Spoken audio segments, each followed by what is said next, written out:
Maître Andry.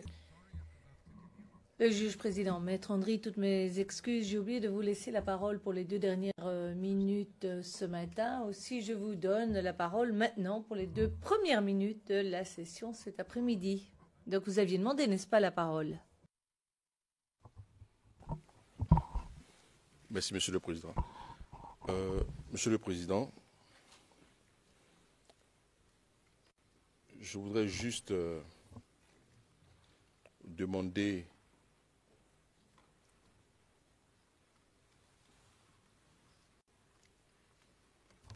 Yes, please.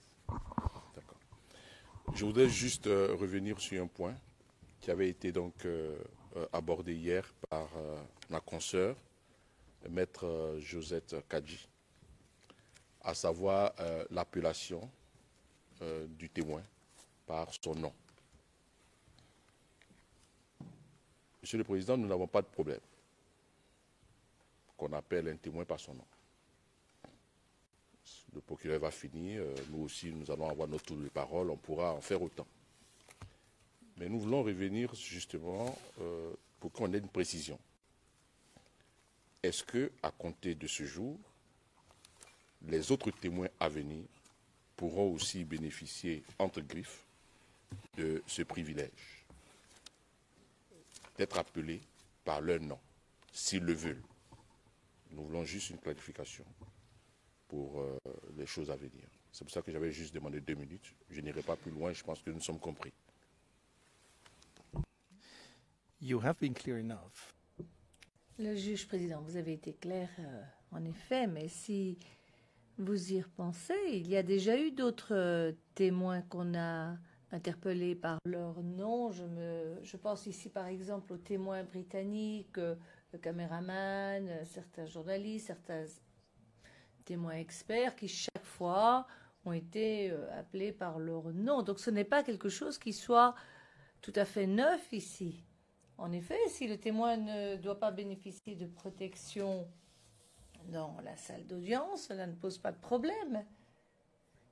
Et c'est vrai que c'est peut-être mon erreur, mais souvent je les interpelle en disant Monsieur le témoin ou Madame le témoin, parce que je ne me souviens pas de leur nom, je crains de ne pas bien le prononcer, mais s'il n'y a pas de mesure de protection dans le prétoire qui s'applique, nous sommes libres de l'appeler par leur nom. Très bien, je crois qu'on peut faire rentrer le témoin, Monsieur Mangou.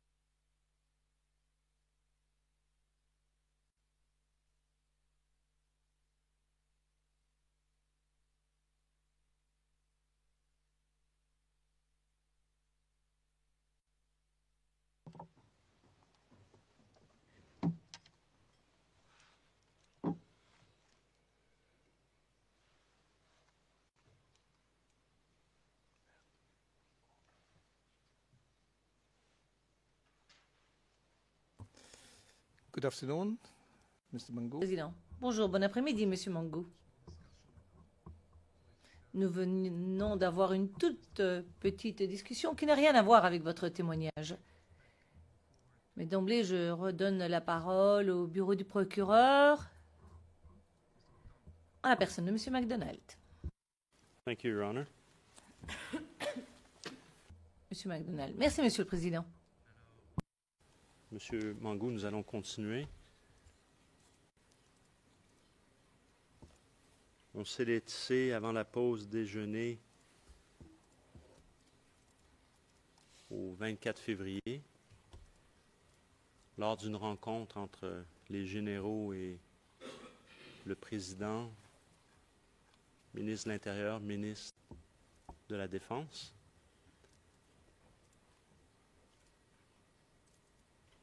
Que se passe-t-il? Comment se termine la rencontre, le meeting? Donc, à l'issue de cette rencontre, le président nous confie une nouvelle mission. c'est de libérer l'axe. C'est de libérer l'axe Maka à Bangourou. Parce que, avait-il dit, c'est un axe stratégique. Il faut permettre la circulation des personnes du sud vers l'est, vice-versa, et la circulation des produits également du sud vers l'est. Donc, quand nous avons reçu cette mission, c'est là que je suis allé voir le ministre Alain Dougrou pour lui demander, pour lui proposer que Kabobo soit déclaré zone de guerre pour éviter les premières difficultés que nous avons connues. Je voudrais insister là-dessus parce que beaucoup n'ont pas compris, beaucoup ont pensé qu'il fallait tout détruire dans Abobo. Non, là n'était pas notre intention. Moi-même, j'ai été commandant du théâtre des opérations, j'étais sur le terrain. Nous avions des moyens plus puissants, des BM-21 qu'on pouvait positionner et balancer des obus jusqu'à 26 km. J'ai fait bâcher ces moyens parce que c'était extrêmement dangereux. On avait 2 BM-21. J'ai fait mettre un BM-21 à Daloa, un autre BM-21 à Daoukro, avec interdiction à qui que ce soit de les utiliser. Donc on les a bâchés. Un BM-80 dans le jargon. Non, BM-21, c'est ce qu'on appelle les orgues de Staline. Les orgues de Staline. Donc bâchés. Bon, c'est dire que pendant la crise post-électorale, Bakayoko et moi, nous avons su nous battre. C'est vrai qu'il y a eu des morts, mais nous avons préservé les infrastructures de notre pays. Et aujourd'hui, Monsieur le Président, si l'occasion vous est donnée d'aller en Côte d'Ivoire et qu'on vous dit que la Côte d'Ivoire a connu 10 années de crise, vous n'allez pas croire parce qu'il n'y a pas de stigmate de guerre. Et ce n'est pas à Abobo que je vais détruire Abobo. Abobo compte beaucoup pour moi. C'est là que, étudiant, j'y ai habité. La première cité, j'ai fait partie des premiers étudiants. Il n'y a pas de stigmate de guerre au niveau des édifices, vous voulez dire? Au niveau des édifices. D'accord.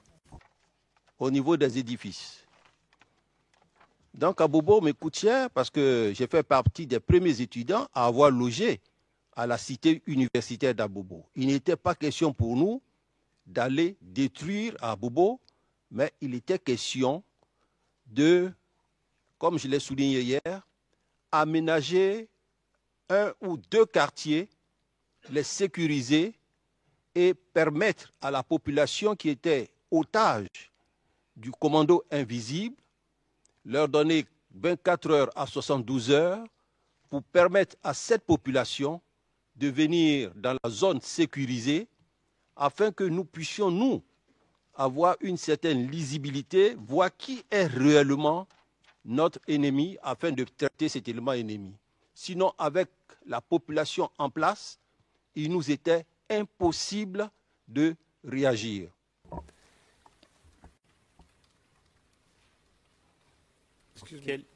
Quel quartier? Could we see?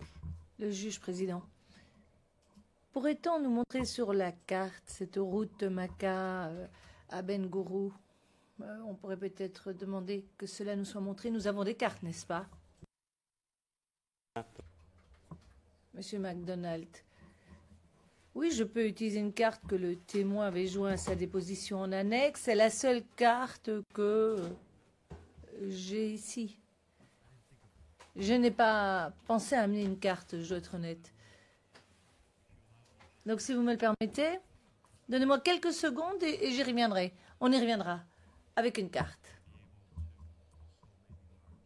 Et peut-être pourra-t-on aussi la marquer, finalement, comme nous l'avions fait avec le témoin 156.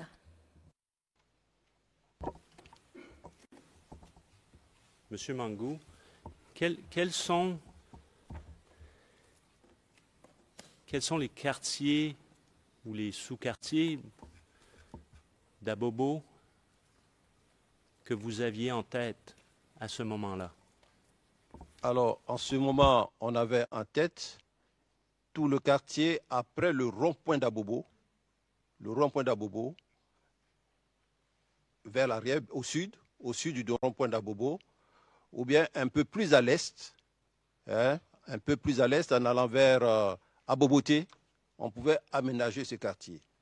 Et c'est faisable parce que Abobo fait 1 500 000 habitants.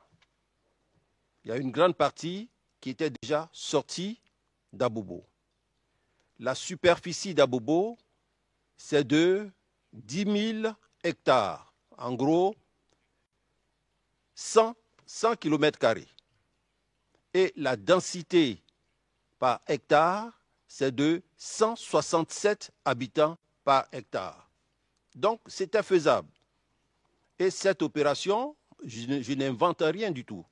C'est la même opération qui a eu lieu à Home et c'est la même opération qui s'est faite lorsqu'il y a eu la crise en Côte d'Ivoire en 2000 où l'armée française nous a demandé d'attendre 48 heures et elle a eu le temps de faire sortir les Français et bon, on a commencé notre guerre. Ils nous ont dit allez-y, entretuez-vous après avoir soustrait leur population.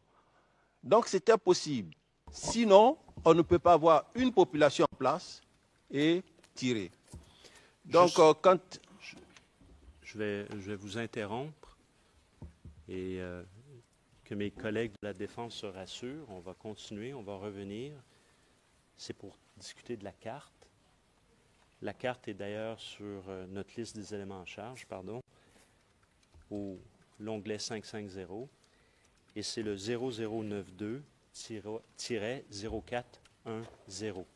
CIV OTP 0092-0410. Alors, si on pouvait appeler cette carte, et je vais vous demander de marquer le rond-point d'Abobo, le carrefour Maka-Ndotré, les ronds-points pertinents et la zone à laquelle vous venez de faire référence. Will it be displayed through the prosecution bench or the registry? La greffière d'audience, est-ce que vous voulez que cela soit affiché au départ de notre banc ou de celui du procureur, puisque c'est dorénavant possible que le procureur affiche les cartes, surtout lorsque celles-ci doivent être annotées. Monsieur MacDonald, est-ce que vous pourriez le faire, ainsi le témoin pourra également dessiner sur la carte. Mais un instant. Monsieur MacDonald. Donc si c'est possible que le greffe s'en charge, merci.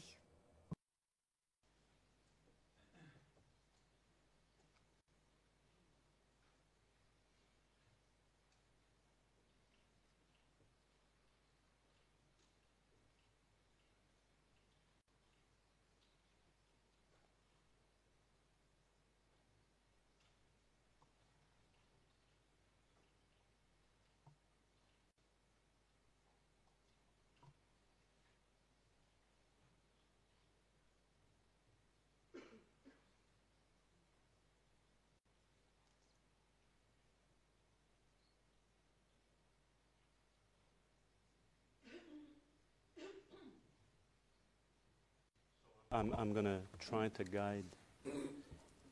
Now, this size... Monsieur MacDonald, je vais essayer de guider.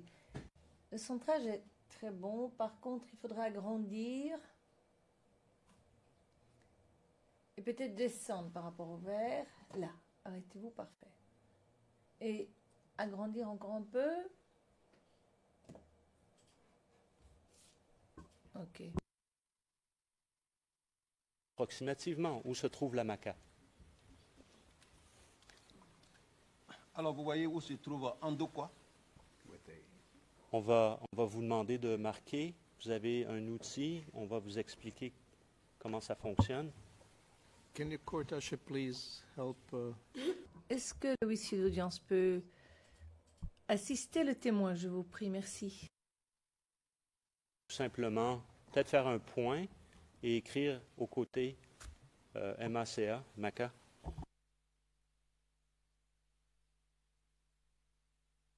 Donc vous avez là en deux cas, on a cette route. Ah, quand je touche ça écrit. Avec le stylo. On peut faire un essai qui ne comptera pas.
On va pouvoir faire un zoom out et on va pouvoir voir l'axe au complet.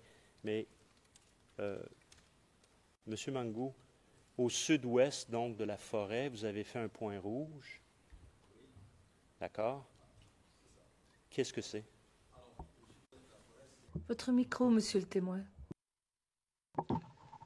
C'est Maca, vous avez Andokwa qui est là, Maca, et vous avez la piste qui mène sur l'axe principal, Carrefour qui va jusqu'à Indautré, et ça continue jusqu'à Bangoro.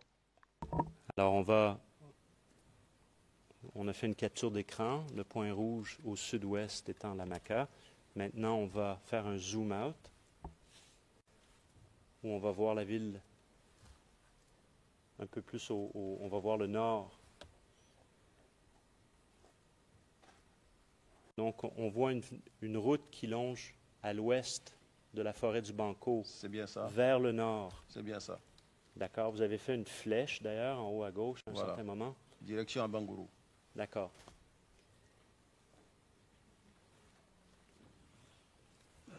Alors, Madame Grepi, si c'était possible de faire un zoom out.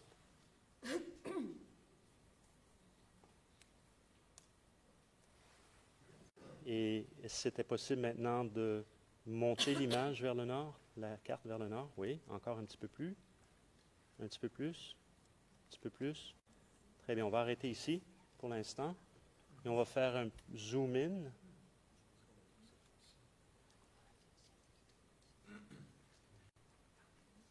D'accord. Très bien.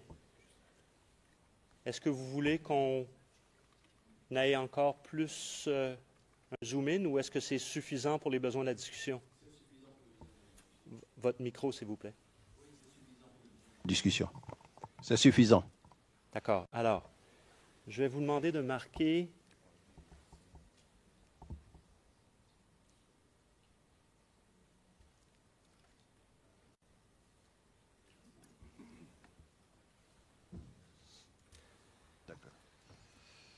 Alors, pourriez-vous me montrer dans un premier temps le rond-point à Bobo?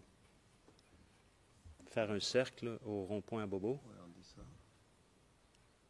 Donc vous avez là. D'accord. Vous avez encerclé un mot. Ça va? Est-ce qu'il y a possibilité d'autres couleurs? Oui, très bien. Alors, le rouge, c'est à Bobo, le rond-point à Bobo. Alors le bleu, je montre. Là, le premier point, c'est PK18.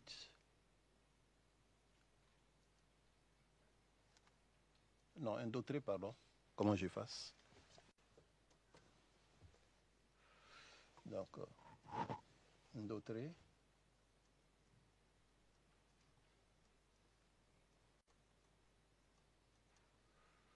PK18. Pourriez-vous mettre un petit point au rond-point comme tel sur l'axe Maka à Bengourou, à ce qui est le rond-point d'Endotré, s'il vous plaît? Donc, à Bangourou, j'ai fait une flèche. Le rond-point Endotré, pourriez-vous faire un point pour le rond-point lui-même? Là, vous avez écrit Endotré, mais où se trouve le rond-point? Oui, c'est fait. Et je crois que... C'est ce que vous demandez? Parfait. Et il y a une autre couleur, je crois, le vert, pour le rond-point PK18, s'il vous plaît. Donc, c'est facile. Okay. Le vert pour PK18.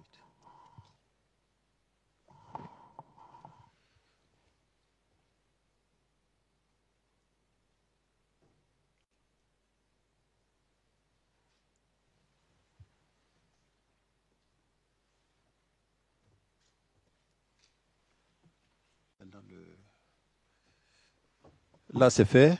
Le rond-point d'Abobo est marqué.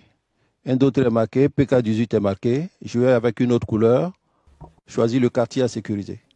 En le hachurant peut-être, ou en faisant des barres obliques sur oui. la région, la délimitée, s'il vous plaît. Merci. Oui.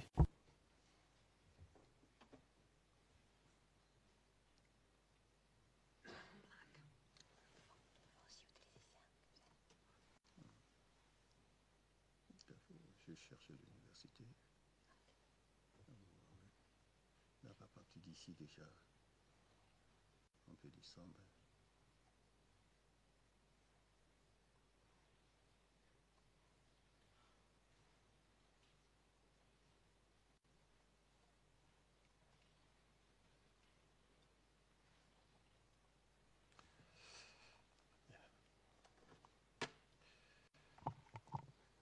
Donc voilà, je présente.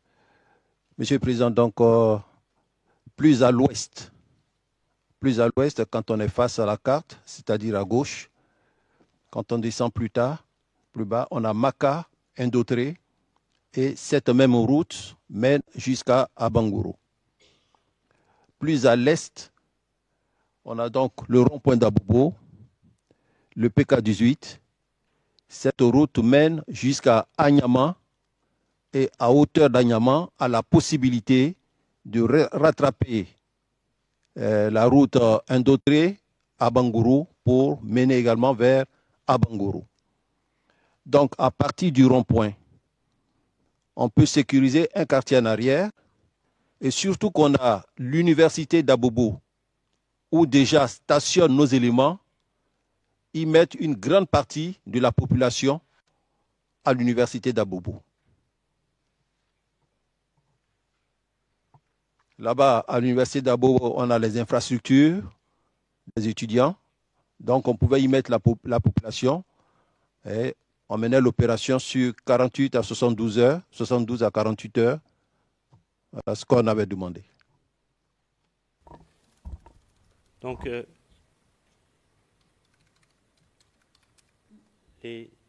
la zone où vous avez mis donc, en noir des barres obliques, c'était la zone où les civils pouvaient entrer. C'est plus bas, hein? Plus bas encore, ça va Oui, plus bas. Voilà, ça descend plus bas. Hein? Donc, j'ai assuré. Voilà.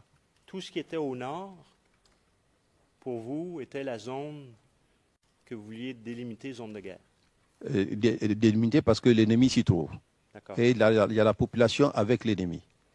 Maintenant, je veux juste qu'on fasse un zoom-in parce que vous avez encerclé le rond-point à Bobo-Gare. Et c'est bien le rond-point que vous vouliez encercler comme étant le rond-point d'Abobo? C'est fait. C'est celui-là. Abobo-Gare ou rond-point Abobo, c'est la même chose? C'est bien ça. D'accord. Très bien.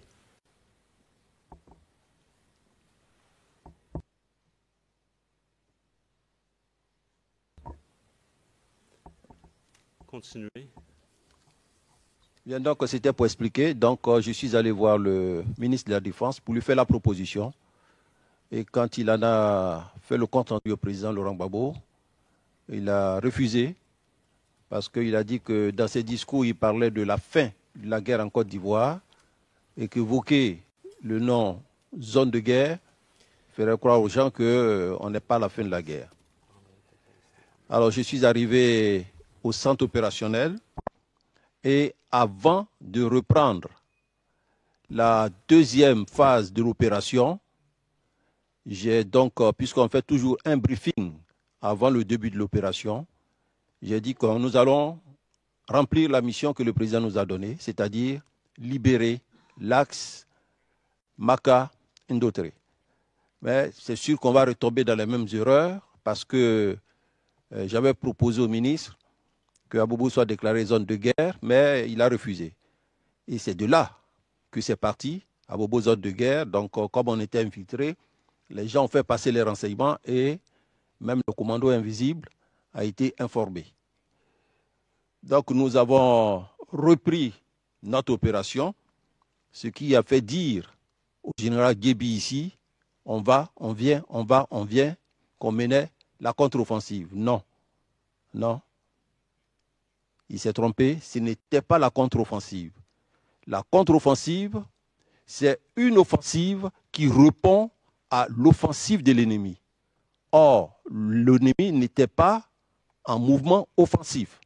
L'ennemi était en place. Donc, c'est plutôt nous qui allons vers lui. Donc, la deuxième phase de l'opération, on a pris donc toutes les mesures qu'il faut. Et les missions qui ont été données, ça a été les mêmes missions. Reconnaître l'axe Maka-Ndotré, axe rond-point d'Abobo, PK18, prendre contact avec l'ennemi. Donc, nos éléments ont commencé. Il faut dire que la deuxième phase de l'opération, ils ont beaucoup fait attention, par mesure de prudence.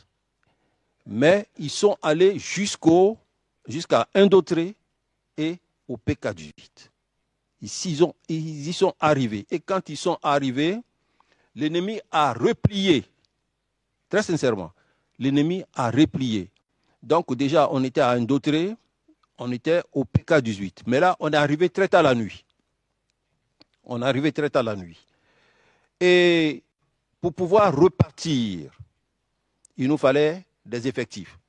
Parce que quand une unité conquiert un espace, elle reprend sa progression, on y met un autre effectif pour faire des patrouilles, pour éviter que l'ennemi, en arrière de notre dispositif, ne nous crée des surprises. On était confronté à un problème de personnel. On était confronté à un problème de munitions. Alors, le problème de munitions, j'en parle chaque fois, mais il faut maintenant qu'on vous dise pourquoi est-ce qu'on était confronté à un problème de munitions. Quand nous étions sur la ligne de front, nous sommes partis pratiquement les mains vides. Et on avait une AMR 90 et quelques armes. Le président Gbagbo même a eu recours un peu aux forces françaises qui nous ont donné des obus qui ne percutaient pas. De très vieux obus qui ne percutaient pas. Donc on a pu mettre un engin canon à Tiebissou. Cet engin prenait en affilade la route Tiebissou-Boaké avec point central d'observation, le passage obligé de Tiebissou, où il y a le pont avec l'eau de chaque part. Et on était dans cette position jusqu'en 2003, date d'arrivée des armes.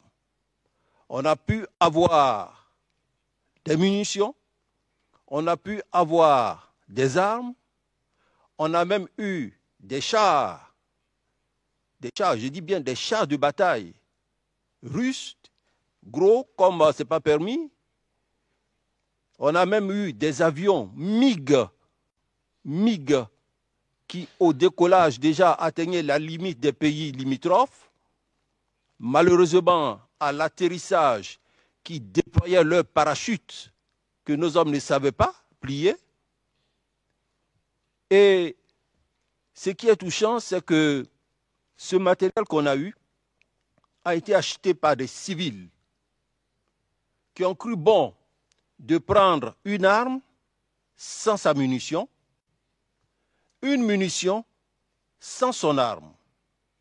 Les chars étaient à Abidjan, c'était des chars à chenilles. On ne pouvait pas les déplacer d'Abidjan jusqu'à sur la ligne de front. Ces chars ne pouvaient pas se déplacer par leurs propres moyens parce qu'ils risquaient de détruire tout le bitume. Il leur fallait des porteurs de chars que nous-mêmes, on n'en avait pas et qui, souvent, dans le civil aussi, on n'en avait pas. C'était très difficile. Les unités elles-mêmes, elles étaient désorganisées parce que tout juste après l'attaque, la Côte d'Ivoire venait de connaître plusieurs mutineries, un coup d'État, les armes, les munitions étaient partis, le personnel désorganisé. Les moyens de transmission, on n'en avait pas. Même si on en avait, comment voulez-vous qu'un soldat qui s'est entraîné, qui ne s'est même pas entraîné, puisse lire des chiffres, des lectures, des lettres russes? Donc on n'en avait pas. Pour faire des bombardements, on appelait les pilotes, on faisait le briefing avec eux, on leur donnait les coordonnées de la cible, on demandait aux pilotes du Mi-24 de passer sur la position de nos hommes pour que les hommes sachent qu'ils s'en vont accomplir une mission et au retour de repasser sur leur position pour faire des battements d'ailes pour leur dire que la mission est terminée. Donc vraiment... Monsieur Mangou. Oui.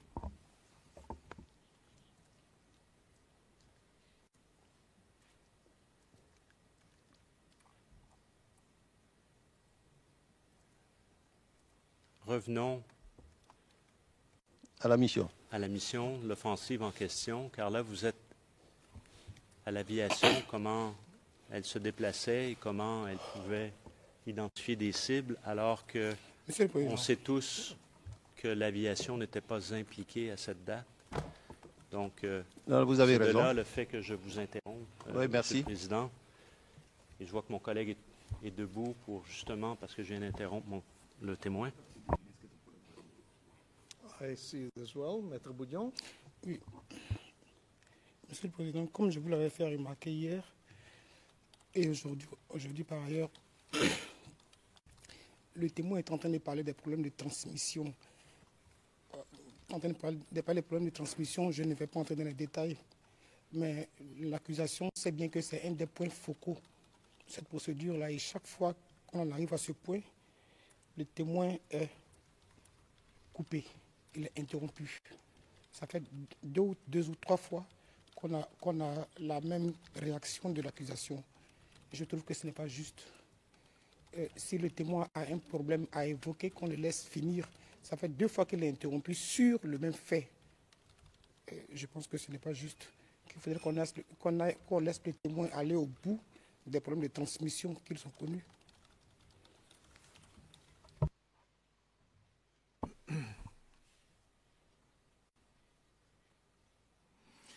And this is the Le juge président, c'est la troisième fois que vous répétez le même argument. Et pour la troisième fois, je vous redis, le témoin dispose de suffisamment de temps, il a la capacité et la volonté nécessaire pour dire ce qu'il a à dire. Je crois que monsieur le procureur, s'il souhaite interrompre le témoin pour poser une question qui se rapporte au récit du témoin, il peut le faire. Troisièmement, vous aurez amplement le temps d'interroger le témoin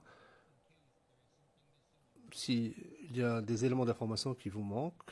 À ce moment-là, vous aurez l'occasion d'interroger le témoin là-dessus. Monsieur le procureur, vous poursuivez maintenant. Monsieur MacDonald, merci, monsieur le président. Sans Restons toujours à la période de la deuxième offensive. Donc, on est la nuit. On est au rond-point, aux deux positions. C'est là où on en était.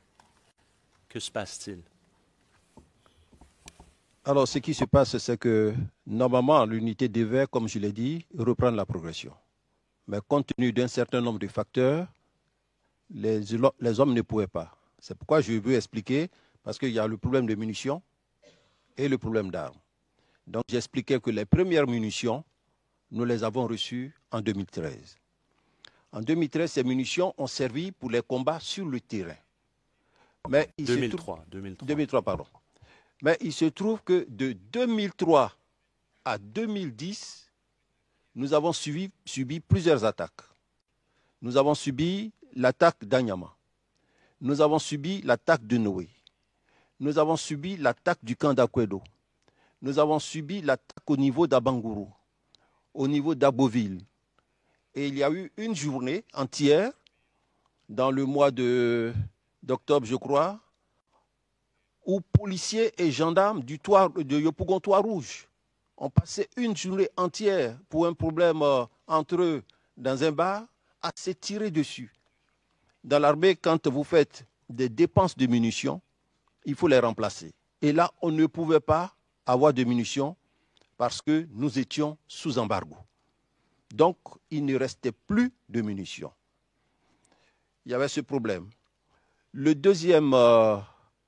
parce que là même, il ne restait plus de munitions. C'est pour cela, lorsqu'on devait faire la sécurisation du processus, l'accord demandait 8 000. Moi, j'ai dit au président Babou, mais monsieur le président, on nous demande de fournir 4 000. Bakaïko 4 000 et moi 4 000. Je n'ai pas les moyens. Je n'ai pas de munitions. Et la réponse ce jour-là du président Babou était, allez-y, prenez des bâtons, c'est des opérations de maintien de l'ordre. Or, quand moi j'ai 4 000, il y a au moins 1 500 qui sont en armes et le reste n'a pas d'armes. Je vous rappelle aussi que pour ce problème de munitions, on nous a dit, mais ce n'est pas des calaches qu'il vous faut, c'est des PA. On a envoyé un officier aux États-Unis pour acheter des PA. Il a été bloqué par les Américains qui l'ont pris pour un marchand d'armes. Il est resté là-bas. Donc tous ces problèmes ont fait qu'on n'a pas reçu de munitions et ça a vraiment pesé sur nous. Le deuxième problème qu'on a rencontré, c'est le problème d'effectifs. Le problème d'effectifs. Je disais que pour une mission comme ça, quand vous avez conquis les 2 points, vous reprenez la progression et les autres font la sécurisation. On n'avait pas cet effectif pour faire la sécurisation. Le troisième problème, concernant toujours les hommes, il y avait une démotivation au niveau des hommes qui savaient déjà les résultats du vote et qui ne voulaient pas se battre. Ils ne voulaient pas se battre. Il y a d'autres qui ont été déçus par les propos du président quand, en 2007, une folle rumeur a couru les camps pour dire que le président allait donner à chaque soldat qui allait sur la ligne de front la somme de 6 millions. Le président a convoqué les soldats au palais présidentiel en présence de leur chef et a permis aux soldats de s'exprimer et de dire tout ce qu'ils voulaient de leur chef. Quand moi j'ai pris la parole, j'ai dit que je n'étais pas un mercenaire, que moi je me suis battu pour la République et qu'en contrepartie, si l'État devait faire quelque chose pour nous, c'est plutôt des décorations, mais jamais tendre la main pour prendre, quoique se tendre la main pour prendre de l'argent. Mes soldats m'ont hué à la présidente de la République. Le même soir, quand je suis sorti, j'ai appelé le président, j'ai demandé à le rencontrer et il m'a reçu. Je lui ai dit, monsieur le président, je suis venu pour vous rendre ma démission. Il m'a dit non, ce n'est pas le moment. Donc, ces hommes-là ont été un peu découragés par les propos tenus par le président qui, ce jour-là, a dit « Vous n'avez pas gagné la guerre, je n'ai rien à vous donner. » Parce que là, ça a démotivé entièrement la troupe. Alors, compte tenu de ces problèmes, Et compte tenu des difficultés que nous avions, problème d'armes, problème de munitions, démotivation de la troupe, j'ai donc instruit le général Deto afin que les éléments quittent leur position pour rejoindre le camp commando. Donc, ceux qui étaient à Indautré sont redescendus à la Maka. Ceux qui étaient au kilomètre 18, au lieu de venir au rond-point d'Abobo, ont rejoint le camp commando. Donc, depuis la phase de la deuxième offensive, les éléments sont restés sur place jusqu'à mars 2020. Donc, c'est du camp commando où ils étaient que chaque jour, ils subissaient des attaques, ils ripostaient. Et ça parce qu'on n'a pas voulu laisser la population, faire croire à la population qu'on l'abandonnait. Donc, on a dû maintenir les éléments en espérant qu'on nous fournisse des armes, des munitions, mais ce n'est pas venu. Je voudrais donc profiter de cette occasion pour demander pardon à la population d'Abobo pour qui on n'a pas pu faire grand-chose, mais surtout demander pardon à ceux d'Anonkwa. Parce qu'une nuit, on a été informé, mais malheureusement, on n'avait pas de munitions pour voler au secours de cette population. Donc vraiment, je voudrais leur demander pardon et dire que si on n'a pas pu le faire, c'était indépendant de notre volonté parce qu'on était à court de munitions. Et ça, on ne pouvait pas l'annoncer aux gens. Il y a eu 2 groupes de personnes qui sont passées me voir à l'état-major. Il y a eu... Monsieur Mangou. C'est surtout les munitions, oui. Monsieur Mangou. Oui. Je m'excuse de vous interrompre, mais il faut clarifier certains points à un certain moment avant de trop s'éloigner.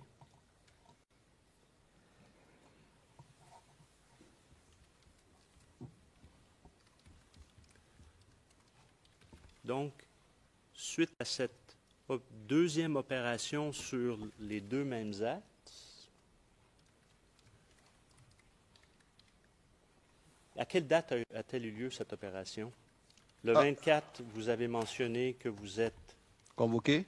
Le 25, le lendemain. Donc, la journée suivante. La journée suivante, on est reparti.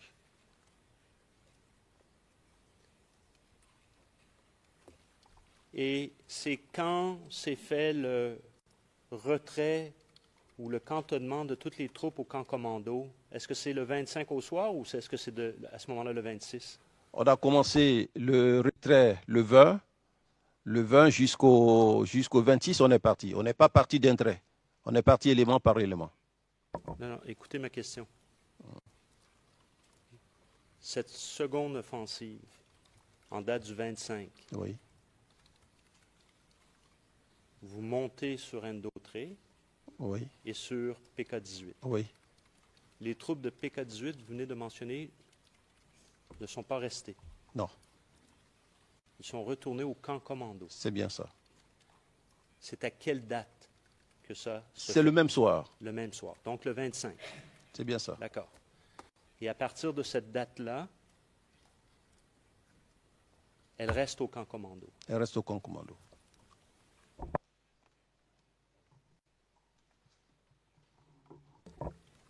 Qui était sur le terrain, menait les troupes sur l'axe Maka-Indautré et qui menait les troupes du rond-point à Bobo sur PK-18, sur le terrain? Alors, à ce niveau, je ne pourrais pas vous donner de nom. Je sais que plusieurs chefs se sont succédés, mais côté Maka, j'avais quand même, c'est quand même Toili, côté Maka. Côté rond-point, je n'ai pas le nom du chef. Peut-être que le général Doto pourra s'en souvenir, mais je n'ai pas le nom du chef.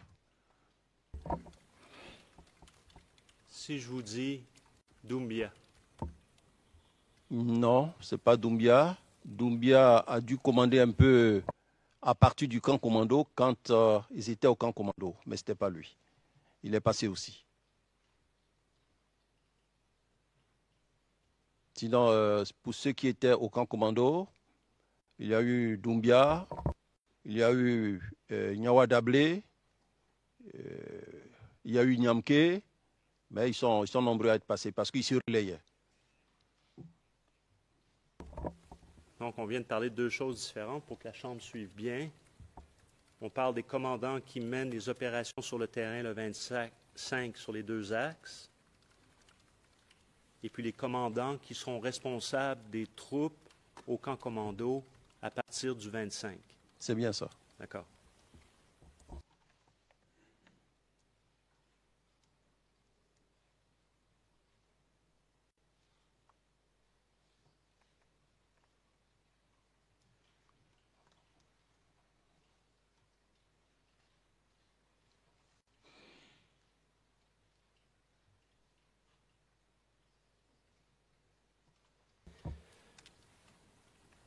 Monsieur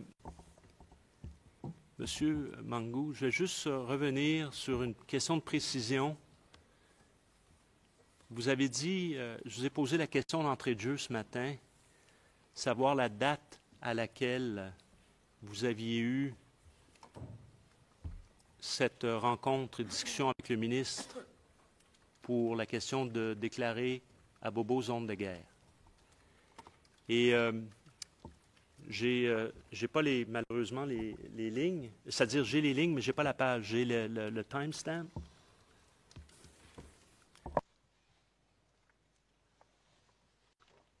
Mais je vais lire. Donc à 9h34, 21, la question, on peut retrouver la page. Ce matin. Page 2, ligne 4 à 18. Donc, je vais dire votre réponse. Alors, la rencontre avec le ministre Alain Dogou a eu lieu le 23 février, donc à la veille de la deuxième offensive.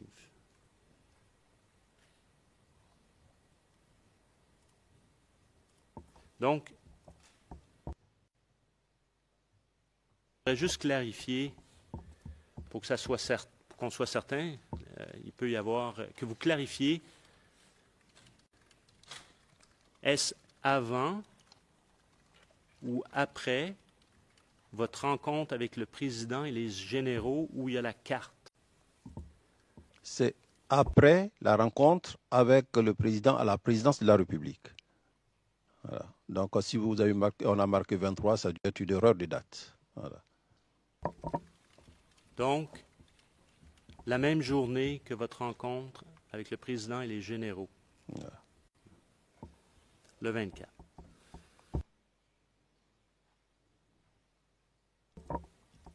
Je veux également revenir sur cette rencontre que vous avez avec le président et les généraux.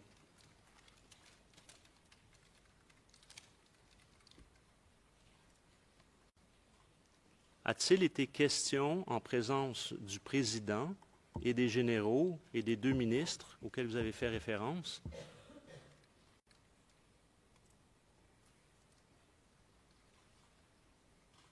a-t-il été question de déclarer à Bobo zone de guerre à ce moment-là? Non. Non, il n'a pas été question. On n'en a même pas parlé. La raison pour laquelle je vous pose cette question, vous avez suivi les débats, vous avez donc entendu le témoignage de M. Cassaraté et Bipoint sur cette question. Non, on n'en a pas parlé et je l'ai relevé ici. Je l'ai relevé parce que le général Guébi Point disait que ça faisait partie de la planification et il a même dit que c'était une idée du président.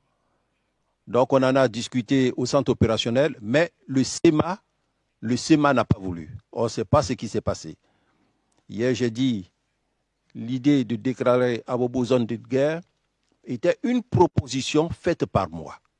Ça n'a même pas fait l'objet d'une planification. Ce n'était même pas à la réunion avec le président. C'est quand j'ai reçu la mission de libérer l'axe Indautré à Bobo, avant donc de redémarrer la manœuvre, je me suis dit, à la première opération, on a connu beaucoup de difficultés. Donc il faut éviter ces difficultés. Et c'est là que je suis allé voir, c'est moi qui suis allé voir le ministre pour lui faire la proposition. Sinon, ça n'a pas été fait, ça n'a pas fait l'objet de planification ni de discussion en centre opérationnel. Maintenant, Kassaté, je ne sais pas, il vous a toujours dit qu'il dormait. Il était chez lui à la maison, je ne sais pas comment il peut parler de zone de guerre.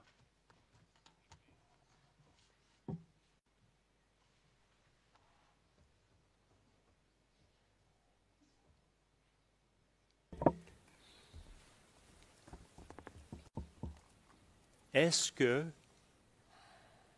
suite à cette...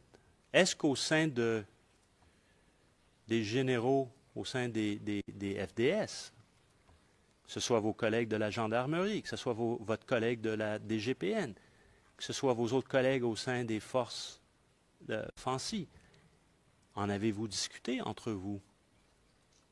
Non, on de n'en a question. Non, on n'en a pas discuté. C'est lorsque le ministre m'a donné la réponse du président de la République, c'est moi qui suis arrivé au centre opérationnel. J'ai dit, bon, nous allons entreprendre la deuxième phase de l'opération, suite à la mission donnée par le président de la République. J'avais voulu qu'on ne tombe pas dans les mêmes erreurs qu'à la première offensive, donc j'ai proposé au ministre de voir le président pour que Abobo soit déclaré zone de guerre, mais le président a refusé. Donc, nous allons prendre l'opération. Et c'est là que ça a fuité, parce qu'on était quand même infiltrés. Hein. Donc, les gens ont pris cette information, ils l'ont divulguée un peu partout. Voilà. Sinon, ça n'a pas fait l'objet d'une discussion ni d'une planification. Parce que je sais que Gébi vous a dit, on a discuté de ça. Ce n'est pas vrai, on n'a pas discuté de ça. Donc, juste pour bien comprendre votre témoignage toujours, il y a le président, il y a le ministre de la Défense et vous-même. Les trois seules personnes qui ont été témoins de cette demande. Non, le président n'était pas là. On a fini notre réunion. Nous sommes sortis de la présidence. Et moi, j'ai suivi le ministre, je suis allé lui faire la proposition, puisque le lendemain, on devait commencer la mission. Voilà, donc ce n'était pas en présence du président, c'est le ministre et moi qui en avons parlé comme ça. C'est moi qui lui ai fait la proposition. Et en votre présence, il a téléphoné le président. Il a appelé après, il m'a informé que le président a dit non. Voilà. Très bien.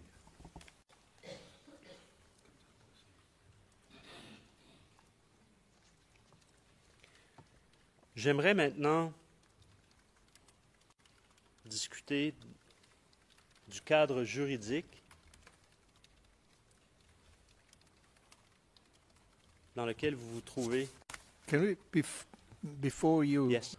Le président, avant que vous ne fassiez cela, Monsieur Mangou, j'aimerais que vous fassiez un commentaire au sujet d'un document qui fait partie du dossier de cette affaire.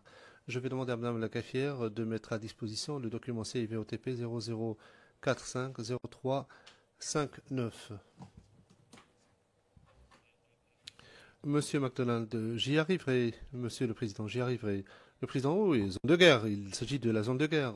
Vous vous apprêtez à aborder un autre sujet. Monsieur McDonald, non, je vais y arriver plus tard, je peux vous l'assurer. Le Président, oui, j'aimerais... Monsieur McDonald, interrompons, bien.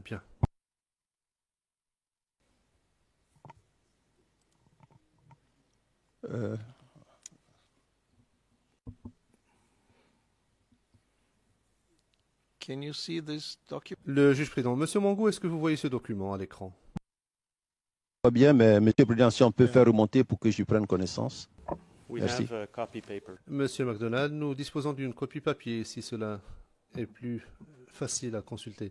Le président, oui, effectivement, on pourrait la remettre au témoin.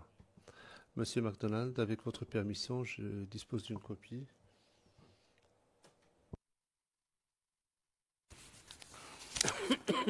Also maybe take out... Le juge président. Il convient aussi de supprimer. Le président n'a pas terminé sa phrase. Bien.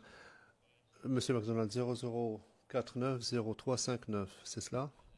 Oui, j'ai une copie, le président. Très bien. Est-ce que vous pouvez remettre cette copie papier au témoin? Madame l'huissière.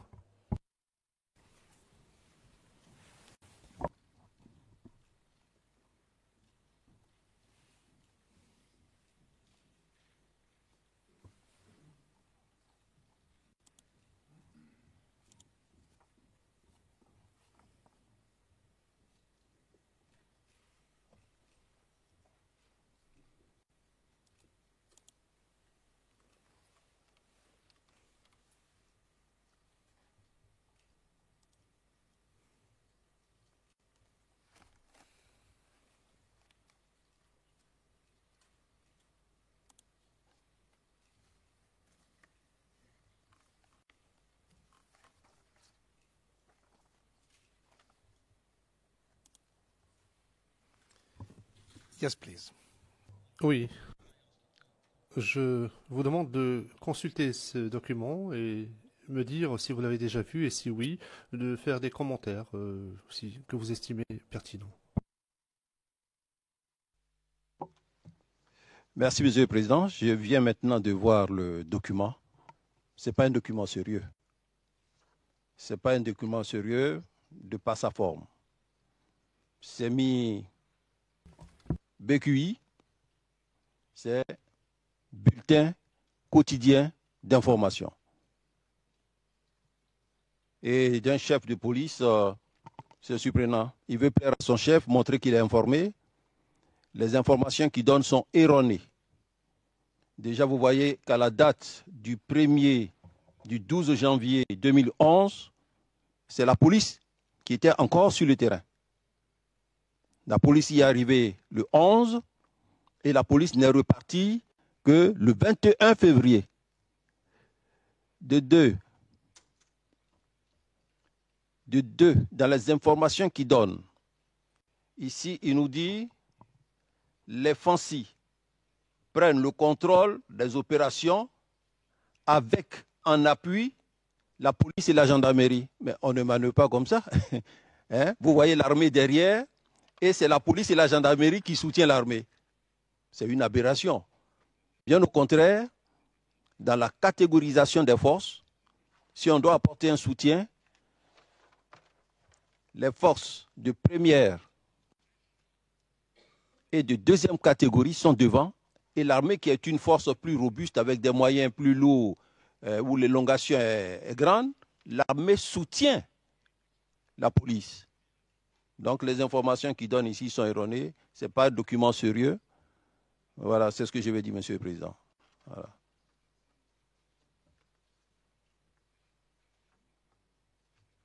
So you have never seen it? Le juge président, donc vous ne l'avez jamais vu? And do you know... Le juge président. Et vous connaissez la personne qui l'a signé? Okay, thank you very much. Très bien, merci beaucoup. Je redonne la parole au procureur. Thank you, Your Honor. Merci, Monsieur le Président. Oui, vous pouvez le laisser de côté, on va le reprendre. Alors, j'aimerais qu'on revienne au cadre juridique.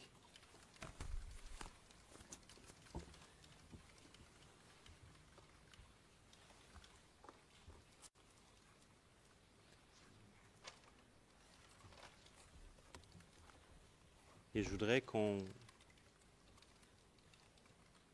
moment des opérations, soit celle du 23 février ou soit celle du 25 février,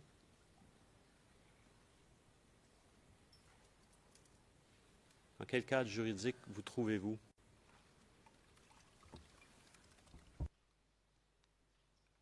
Les forces étaient requises.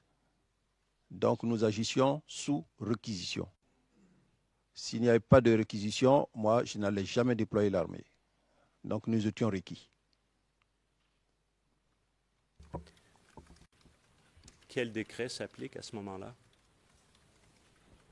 Alors, je n'ai pas le numéro du décret, mais c'est une réquisition qui a été prise par décret présidentiel, par le président de la République, pour nous demander d'intervenir dans tout Abidjan. Et ce décret fait référence à quel décret antérieur pour encadrer cette réquisition? De manière, il y a le décret nous intimant de travailler avec nos frères des Forces Nouvelles, le décret 2007, du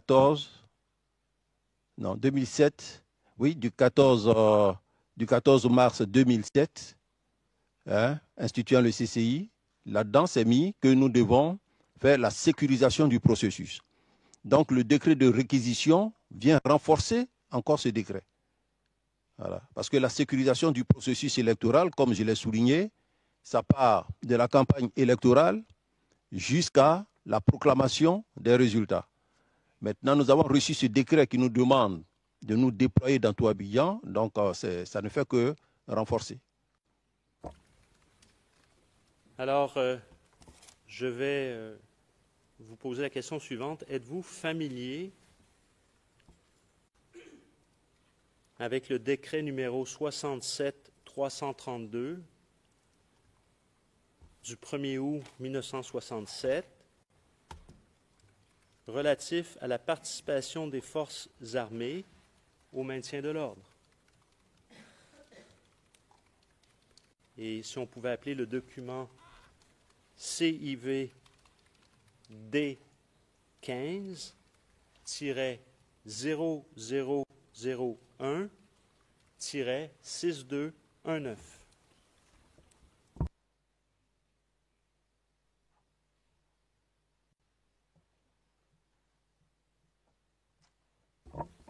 Et c'est à l'onglet 50.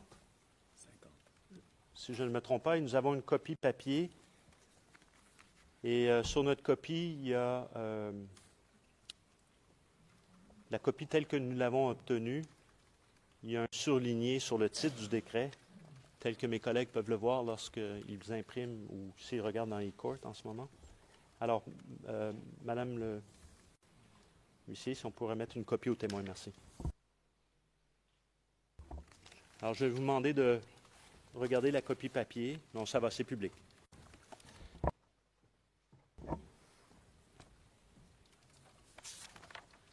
Prenez le temps de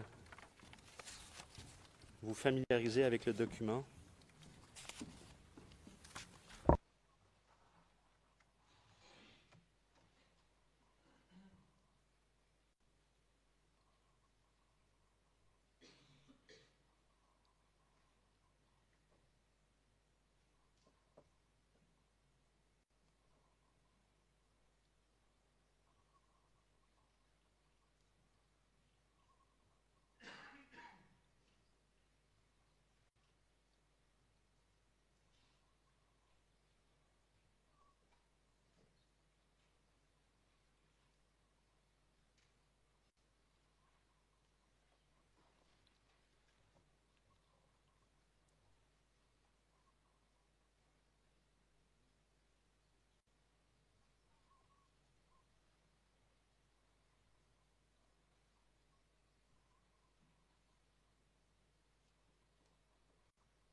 Can I make an unusual request? Monsieur McDonald, puis-je faire une demande un peu inhabituelle, j'en conviens? Parce que, bon, je regarde l'heure qui passe, il nous reste 25 minutes, et c'est vrai que c'est un long document. Si le document doit le lire ici, alors que nous sommes en audience, une des propositions qu'on pourrait faire, c'est de suspendre l'audience maintenant et de reprendre demain. Donc, le juge président, vous proposez qu'il le lise ce soir et qu'on se retrouve demain. Monsieur McDonald, en effet, donc on suspend l'audience. Le juge président, non, la deuxième option, c'est qu'on continue, il le lit ce soir et on revient là-dessus demain.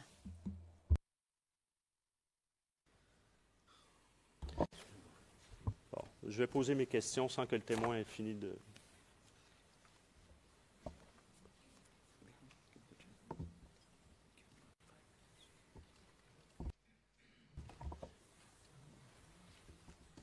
Monsieur Mangou, je vais interrompre votre lecture. Oui.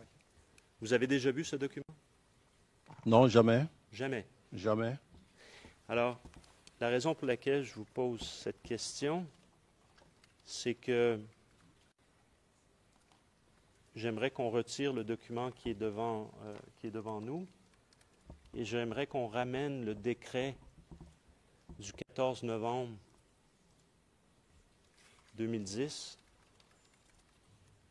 Alors, si vous me permettez un instant, je vais vous redonner l'ERN.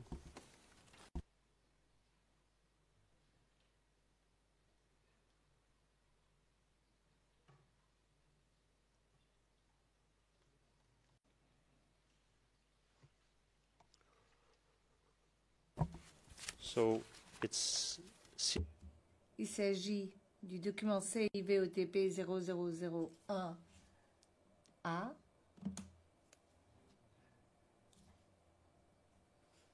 0047 et nous l'avons l'onglet 86. Et alors, de manière plus précise, je peux vous dire que je crois que je voudrais la page 48.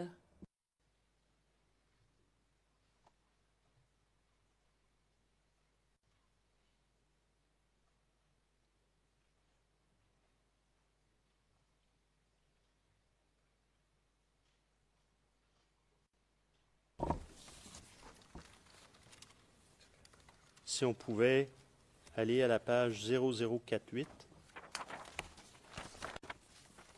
Si on pouvait mettre l'emphase sur le décret 2010-306 à droite qu'on a vu.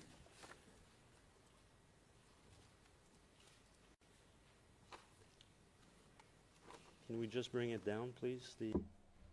Monsieur McDonald, pouvez-vous descendre encore et encore et encore?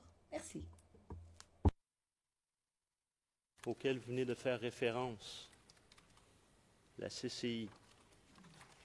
FANSI sont réquisitionnés et on voit qu'il fait référence aussi au décret de 1967 relatif à la participation des forces armées au maintien de l'ordre.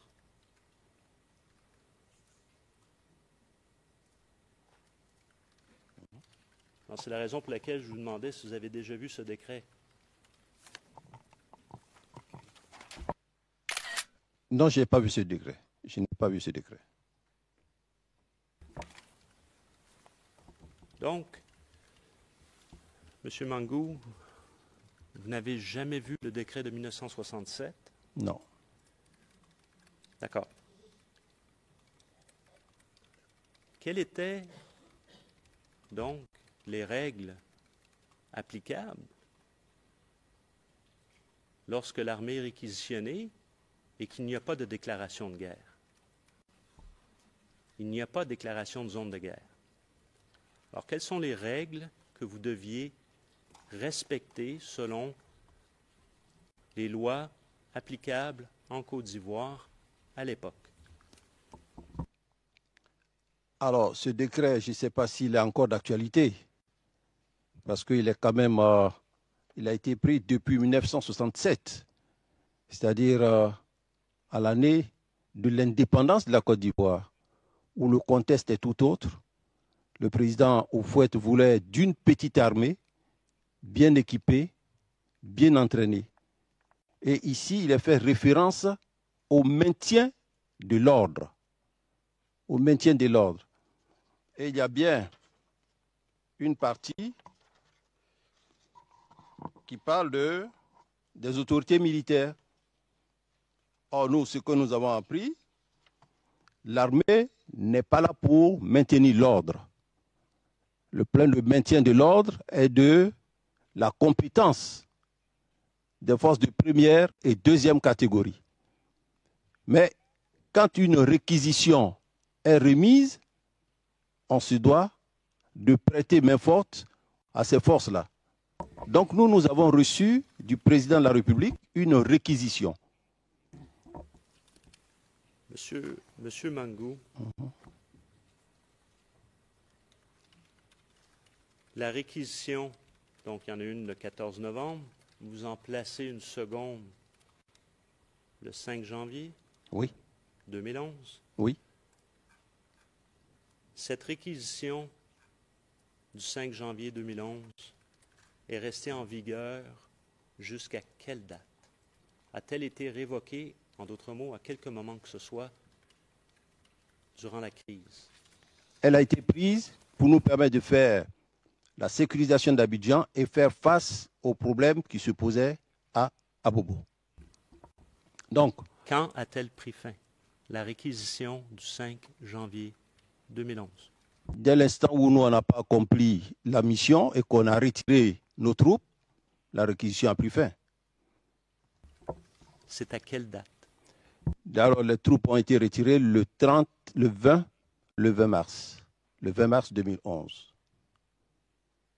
Donc, que ce soit le 20 mars, que ce soit le 28 mars, que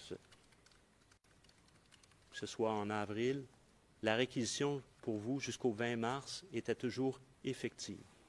Oui, alors je le dis ainsi parce que quand une réquisition est prise, on vous donne l'objet pour lequel la réquisition est prise, mais dès l'instant où vous avez fini cette mission, vous estimez que la réquisition est prise.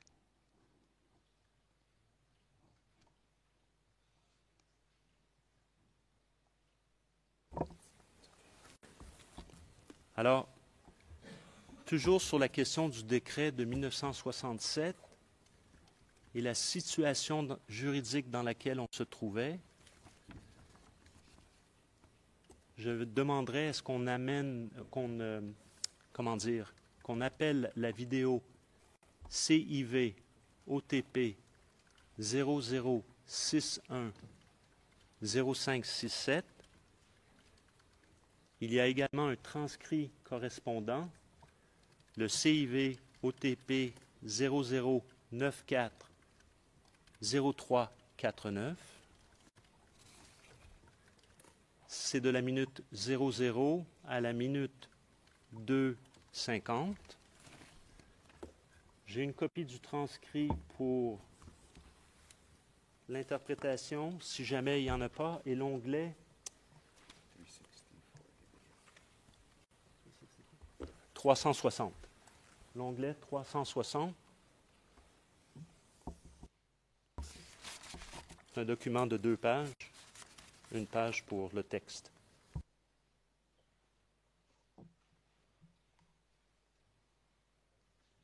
Le transcrit, pardon, c'est pas l'onglet, c'est la vidéo qui est 566, l'onglet 566 pour le transcrit.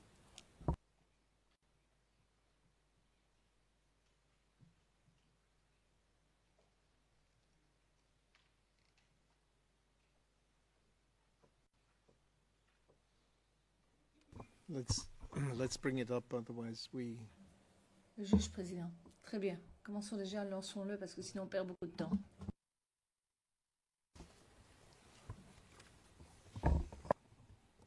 Can I give the hard copy of the transcript? Thank you.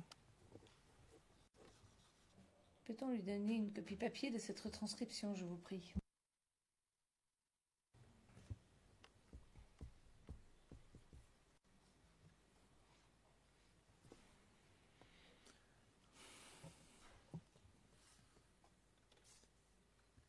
The hard copy is arriving. Les versions imprimées vous arrivent.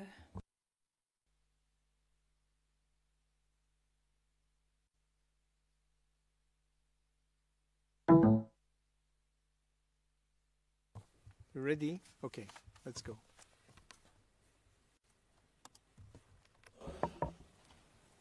Satisfaire votre besoin en...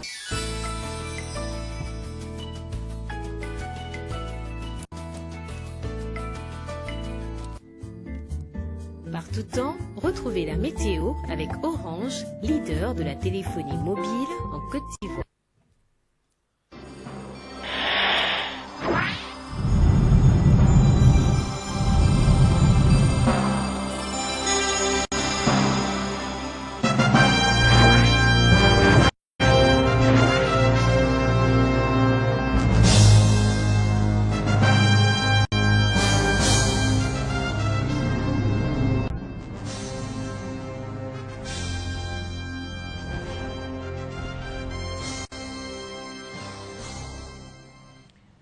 Mesdames, Messieurs, bonsoir et bienvenue à cette édition de 20 heures.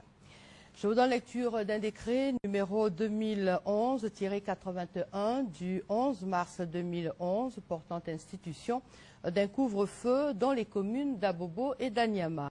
Le président de la République, vu la Constitution, vu la loi numéro 60-209 du 27 juillet 1960 portant création des Forces armées nationales, vu la loi numéro 61-209 du 12 juin 1961 portant organisation de la défense et des Forces armées nationales, vu le décret numéro 67-332 du 1er août 1967 relatif à la participation des Forces armées au maintien de l'ordre, vu le décret numéro 2010-309 du 5 décembre 2010 portant nomination du Premier ministre, vu le décret numéro 2010-312 du 6 décembre 2010 portant nomination des membres du gouvernement, vu le décret numéro 2011-61 du 23 février 2011 portant attribution des membres du gouvernement, vu l'urgence décrète. Article 1er, un couvre-feu est institué dans les communes d'Abobo et d'Anyama du vendredi 11 mars 2011 au jeudi 17 mars 2011 comme suit de 21h00 à 6h00. Article 2. Toutes dispositions antérieures contraires à celles du présent décret sont abrogées. Article 3. Le ministre de l'Intérieur et le ministre de la Défense et du Service civique sont chargés, chacun en ce qui le concerne, de l'exécution du présent décret qui sera publié selon la procédure d'urgence ainsi qu'au journal officiel de la République de Côte d'Ivoire. Fait à Abidjan le 11 mars 2011. La 265e réunion du Conseil de paix et de sécurité de l'Union. Arrêter.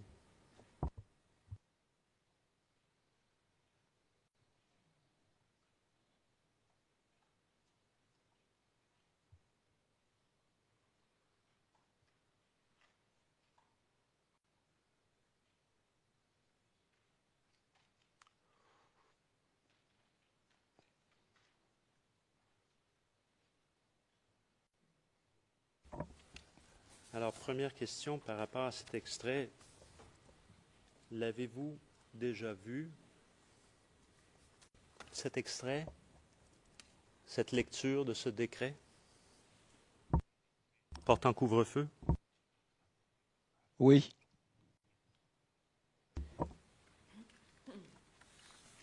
Alors, est-il fait référence à quelconque réquisition du 14 novembre 2010 ou 5 janvier 2011?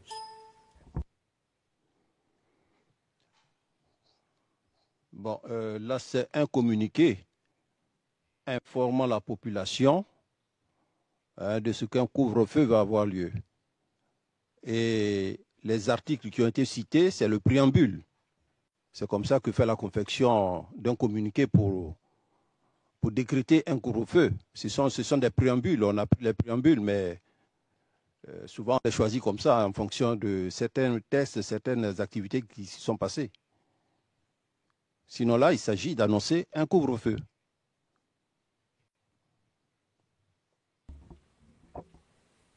Très bien.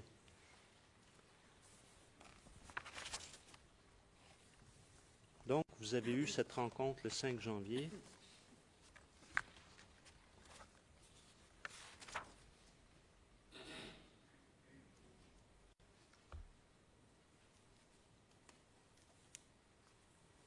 J'aimerais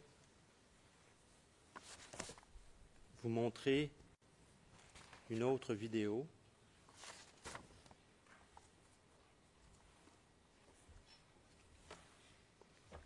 Permettez-moi juste un petit instant, je veux m'assurer.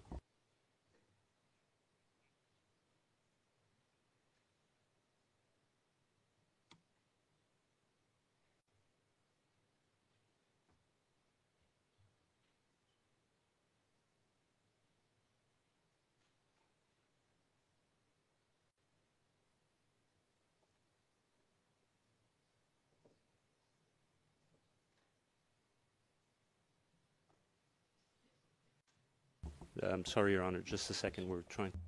Monsieur McDonnell, je suis désolée, Monsieur le Président. Juste un petit instant, je voudrais vérifier quelque chose.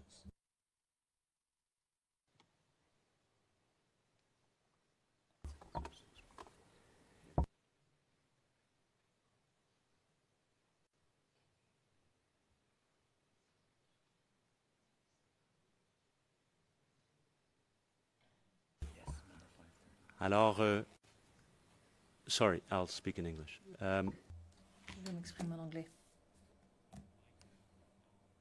J'aimerais que l'on puisse montrer la retranscription suivante. CIVOTP 0087 0644 et la vidéo qui y est associée, qui y est liée. C'est à l'onglet 530 pour les interprètes, précise la greffière d'audience.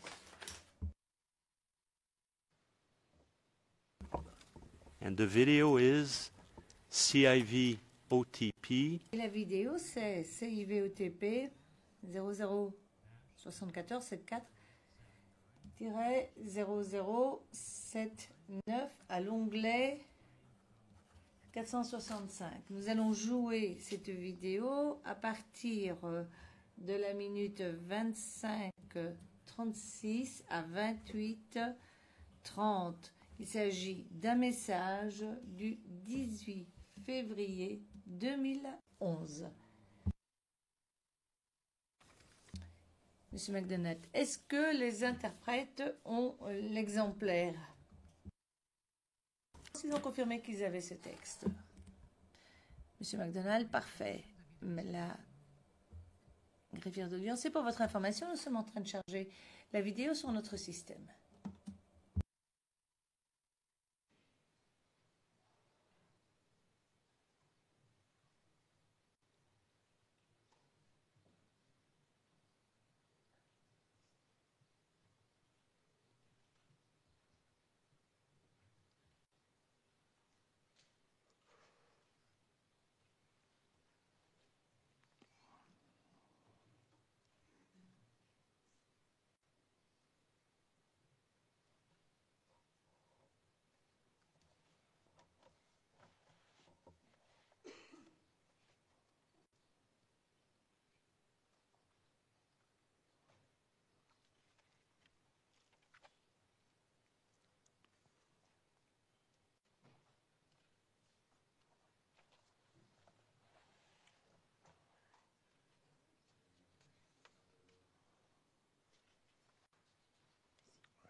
While we're sorting this out, Your Honor. Monsieur McDonnell, alors qu'on est en train d'attendre pour que ceci se règle, je voudrais vous dire qu'il a été impossible pour le bureau du procureur, quelques vidéos que ce soit au départ de notre banc ici dans le prétoire. Alors nous en sommes absolument désolés, d'autant que cela influence sur les questions et la présentation de ces questions. Si nous pouvions y apporter solution d'ici demain, ce serait souhaitable parce qu'il est difficile d'avoir un flux continu. Je sais que l'équipe technique essaie de trouver une solution à ce problème. Le juge président, je peux vous assurer qu'ils vont y travailler toute la nuit s'il le faut. Monsieur McDonnell, surtout puisque nous sommes ici depuis 18 mois, le juge président, cela fait 2 ans que nous sommes dans cette salle d'audience. Le micro de M. McDonald n'est pas branché. Can I propose... Le juge président. Nous sommes 10 secondes au-delà. Ça commence à 25-46, mais il nous faut 25-36 en fait. La greffière d'audience. Le problème que nous avons, c'est que le tout s'est planté au niveau du bureau du greffe et donc je n'arrive pas à reculer ou avancer sur cet enregistrement. Le juge président, c'est absolument frustrant. Nous n'arrêtons pas d'avoir des problèmes techniques. Monsieur McDonald, Monsieur le Président, je vois qu'il est bientôt 16 heures. Puis-je recommander le juge président? Nous arrêtons. Nous arrêtons ici même nos travaux. Il faut que ce problème soit solutionné. Donc nous levons l'audience pour aujourd'hui et on se retrouvera demain matin à 9h30 pour notre troisième journée de questions. Merci à tous. Merci à vous, Monsieur Mangou. Nous levons l'audience et on se retrouve demain 9h30.